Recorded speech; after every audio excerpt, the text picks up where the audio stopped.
Thank you.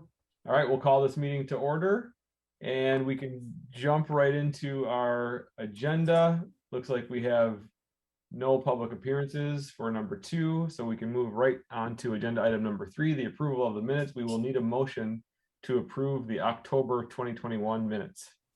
I will motion to approve. I'll second. All right, it's been moved and seconded. Any discussion on the minutes?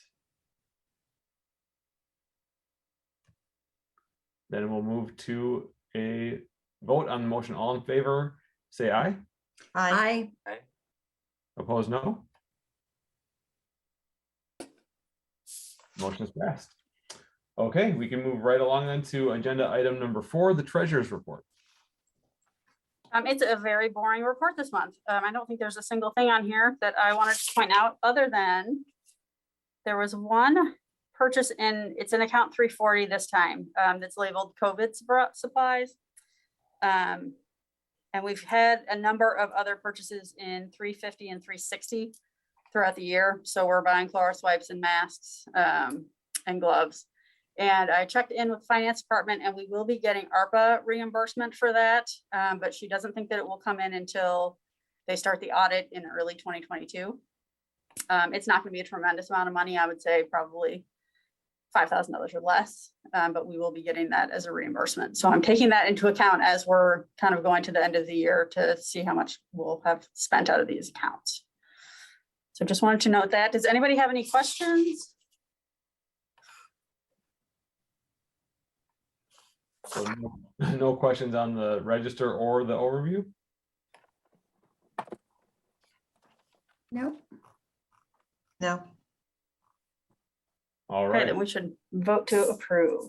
Okay, so we need a motion to approve the August 2021 financial register and financial overview, please. I'll make a motion. I can will second. second. All right, thank you. It's been moved and seconded. Any further discussion? We'll vote on the motion. All in favor, aye. Aye. Opposed, no. The motion has passed. Moving on to item number 5, unfinished business. We having none. Moving on to item number 6, new business resolution R 21621. So if we could have a motion to approve with the person reading the whole title. And then we'll discuss. I'll make a motion to approve, the authorizing the conversion of 2 part-time library custodian positions into 1 full-time library custodian position. I will second. Excellent. All right, so this is kind of goes hand in hand with the new staffing proposal we had for the 2022 budget. So we have historically had 2 half-time custodians, and we have had real issues with the evening position. So we decided to put those together into 1 position and add benefits, which we were able to do in the budget for next year. What this resolution allows us to do is to start the position as soon as that person is able. The issue came up that if we started this in January, you can't have your first day be a holiday. So the first day would be January 2nd, which means there would not be insurance available until February. We're also kind of struggling with only having the halftime hours. We've been doing okay because attendance is down a little bit. So bathrooms are not quite as needing as much attention. But I think as soon as we start having snow, you're all familiar with the tile floor in the lobby. When it gets salty, it gets filthy. And we're cleaning that almost every day in the winter. So the sooner we can start this person to full-time, the better for us. We've got plenty of money in the budget to cover it because we have had that half-time custodian vacancy since May. The benefits are covered by the vacancy in the outreach librarian position. So we've got plenty of funds to cover this. It will probably be 1 pay period or 2 pay periods only. The change has to be made at the beginning of the pay period, and he needs to give notice at his other job. So we're probably looking at probably I would say early to mid-December to start. But Wendy, just curious, will that outreach position ever be filled? yes, we are looking at the position description on Tuesday in hopes of posting it in January. So my hope is the extra money for this position will come from the budget? Yes, for next year, it's included in the budget as its Okay. own thing. And in We're just subsequent- fortunate to have the benefit money this year. Right, okay, thank you. Yeah, any questions about this? So if we approve it tonight, it will then go to the finance committee next Tuesday. I will attend both finance and the council meeting because it will ultimately be approved by the council, hopefully next Tuesday night. And then we can go ahead and give this employee the kind of the heads up that it's safe to make changes at his other employment. All right, any questions? Then if no further discussion, we need to vote on the motion. All in favor, say aye. I, Aye. Opposed, no. All right, Wendy, motion is passed. Excellent, thank you. We are moving right along, moving on to item number 7, president report. I have no new news to share this month, other than I hope everyone has a happy Thanksgiving holiday next week. Take time off and relax. That's it for me. Item number 8, library director report. All right, so I'm sure that you all heard the mask mandate is set to expire on the 27th of November, and they say they are not extending it. So at that point, we are going to switch our signs over in the building to mask recommended, and it will be optional for both patrons and for staff. We are. Wendy, when Yeah. did Dane County say that they were not going to extend it? Because in the last 2 weeks, if you've been following the Dane, have. the dashboard has been up tremendously. You know, Um, 100. So when did they say they were not going to do that? They said that when they issued the last order, so the one that went into effect on the 5th of November. I thought it So- was a little premature for them to decide that, but I don't, so we'll see. I mean, if they extend it again, you know, Then we we just will. keep doing what we're doing. Okay, Yeah, we'll see. Other news, we are planning, you know, there could always be changes, but we're planning to have children's in-person programs return in January. Probably not going back to our full schedule, ease into this a little bit. So we'll probably have a combination of online and in-person programs for a couple of months. But we will also be putting like the Lego table and the train table, the iPad table will all go back out into use. Awesome news from the Friends of the Library. So they every year do an end of year giving campaign, and they like to have kind of a project assigned to that so that they can put it in the letter that they send out. And what they're going to do this year is help us replace the 2 AWE computer stations that we have in the children's area. So they're touchscreen, educational kind of game computers for younger kids. We've had 2 of them, and kids and parents seem to really like them. They don't have internet access, I think is one of the benefits there. So the ones we have now, I think are 4 years old, and they have kind of taken a beating. One of them's got a cracked screen. The other one has the headphone jack sort of ripped out of the side. So we have made them work, but we're going to get them replaced. It's over $6,000 to replace both of them. So it's a fairly big investment. So for them to support us in this is fantastic. We're also happy to note that they have new and improved stands. They're supposed to be a little heavier duty. So hopefully the one that got cracked got pulled off the table. So hopefully that doesn't happen anymore. So those hopefully I don't know if they're in stock or not. We're just reaching out to the vendor today. So barring any supply chain issues, we might have those in January as well. And that is all I have the director report. Wendy, I have a question. Yeah. I was wondering how the in-service went earlier this month. It was really good. So we focused on stress reduction, Mhm. which I think went over really well. So it was a little bit lower key than some of our past ones. You know, we've done active shooter training and that kind of thing. We did some, still had department meetings and safety drills, that kind of thing, but spent some time doing meditations or different activities around the building. So that was really good. And then in the afternoon, the inclusive services work group met. So we kind of took the things that we had learned in the Ripple project and then the things that we had learned in the library journal. seminars that we did, and did a couple of activities kind of about privilege, and then did some talking about what we thought we needed to do for the library. So we created 4 kind of smaller committees to focus on hiring and like a programming statement, some display things, programming, what's the other one? Collections. So we're gonna do some collection auditing to make sure that we've got a representative collection. So yeah, so it was really good all the way around. And I think nobody felt like totally exhausted at the end of it, which is kind of the goal. So yeah, it was good. Good. Thank you for asking. Good. Yeah. I have a quick question. Yeah. Is there, with like the whole COVID environment, sort of, I think since we've sort of last talked, I'm sure, it keeps evolving. People are getting boosters. It looks like, maybe younger children are seeing more vaccinations, and Mhm.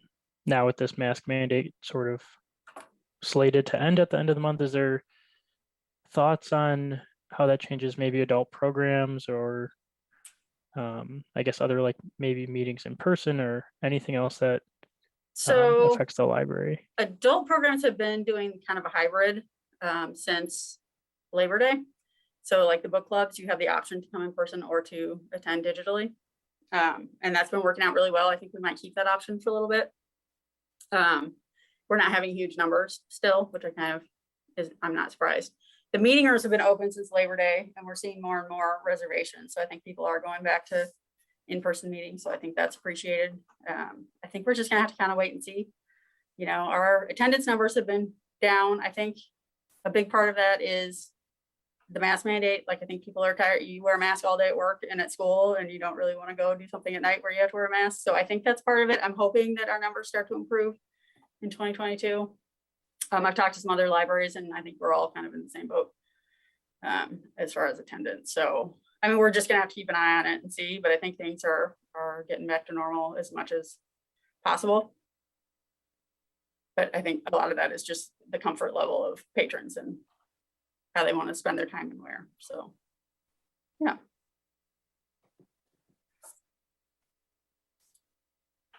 All right, Wendy, thank you for that update.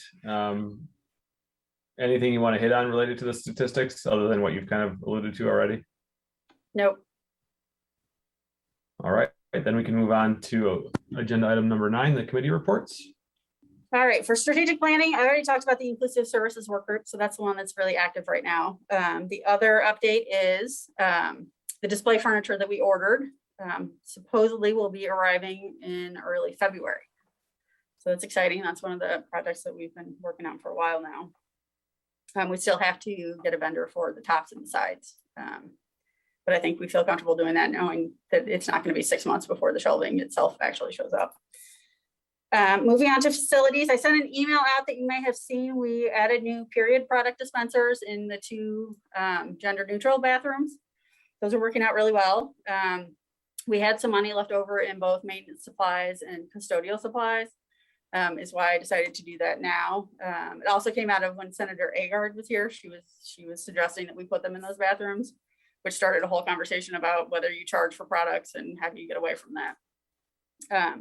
So we are still waiting on 2 dispensers for the multi-stall bathrooms that will actually be an inset, a metal inset dispenser that will, so we can pull out the old one and have something to put in its place. I was really happy. They just came out with this product this month. I'm not even sure we may be the first people getting it.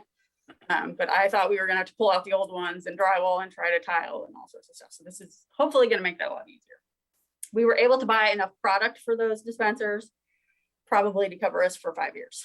So got a lot of boxes in the basement, but we shouldn't have to put a lot of money into that. Not that we really ever have, but these are better products. So hopefully they'll be more popular. LED product is going really well. Hill came in yesterday to start in the youth area, and I think they'll probably be done by the end of this week. So super happy about that. To get that done before programs start, I think is a huge benefit.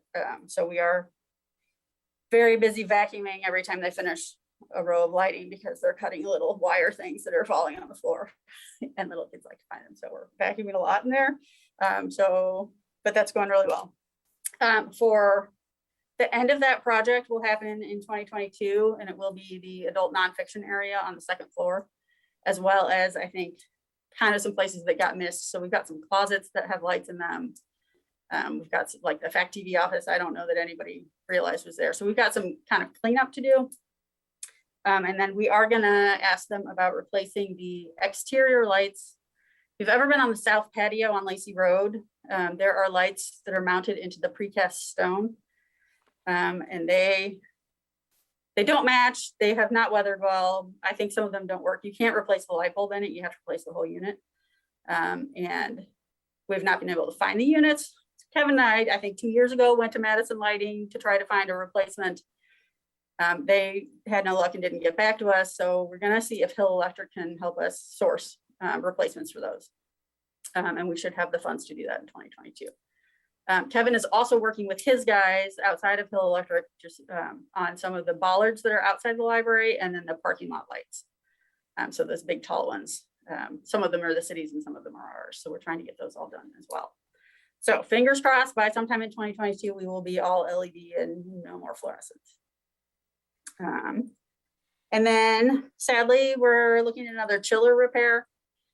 So the chillers, when we tried to switch over from cooling to heating, were alarming, basically all of them every day. So Kevin's been spending a lot of time trying to troubleshoot that.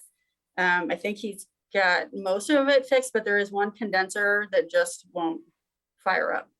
So he had Harker come out and take a look at it, and there's a thermocoupler apparently that needs to be replaced. I don't know what that is. So the part was like $500 and they had it in stock, so it shouldn't take a long time to get here, which is fantastic because most of the parts that he's been needing for the city hall's boilers are not available. So they will be coming to install that sometime. So we'll see a couple of bills this year, I think, for that. I know Kevin has talked to the head of Public Works already. So we were expecting the lifetime of that chiller to be 15 years. We're at almost 11. I think the thought is we probably don't want to put a ton more money into repairs for it before we replace it. That will be a Public Works project, not a library project. So I will certainly be involved with Kevin and helping him kind of make some decisions on that. But that expense should be the cities and not the libraries. So, but I'll keep you posted. Hopefully we can get this one going for another couple of years, would be my hope. Hey, And Wendy, that- why is that one a city expense and not a library expense? So it's considered part of the building. So Part of the library is technically owned by the city. Yep. The joke has always been if you take the library and turn it upside down and shake it, if it falls out, it's the libraries, and if it doesn't fall out, it's the city. Which gets a little dicey when you're talking about carpet, but everything else it seems to really work for. So yeah. The chiller we have now, the company was from Florida, so I think it was a low bid situation. And it was the first, geothermal chiller that the city had ever installed. And so I don't know that they had ever done one this far north or sort of knew how to set it up, but also having anybody come work on it that knew how it should optimally work has not really been a thing because they're in Florida. So I think when we look into the next round, Kevin and I for sure are both going to be real serious about having somebody with local expertise. So yeah, but again, hopefully that's not for a couple of years. We'll see. We've been able to, get it running every time we've had issues so far. So, and the geothermal field seems totally fine. So this is really just the machinery that's in the basement. All right, personnel. I want to tell you that we're going to be fully staffed in 2 weeks, but if I say that out loud, I'll jinx myself and somebody will resign. So I'm not going to say anything. So we are done with committee reports. That's good. That's good though, because just the way that the labor market is right now, Yes. and the whole great resignation and everything, it's yeah. That's good that you're in the spot. Our last round of shelver interviews were fantastic. It was a very small pool and really qualified applicants. So we got 3 really great people. So far we've been very lucky. That's awesome. Yeah.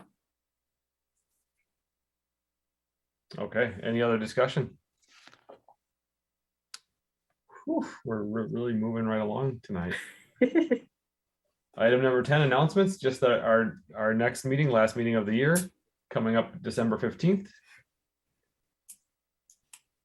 And if no other discussion, then we will need a motion to adjourn. So motioned. Seconded. All right, moved and seconded. All in favor, say aye. Aye. Opposed, no. Motion has passed, and I think this might have been our fastest meeting. It hasn't even been a full 30 minutes. Not that we're looking for speed, but Efficiency.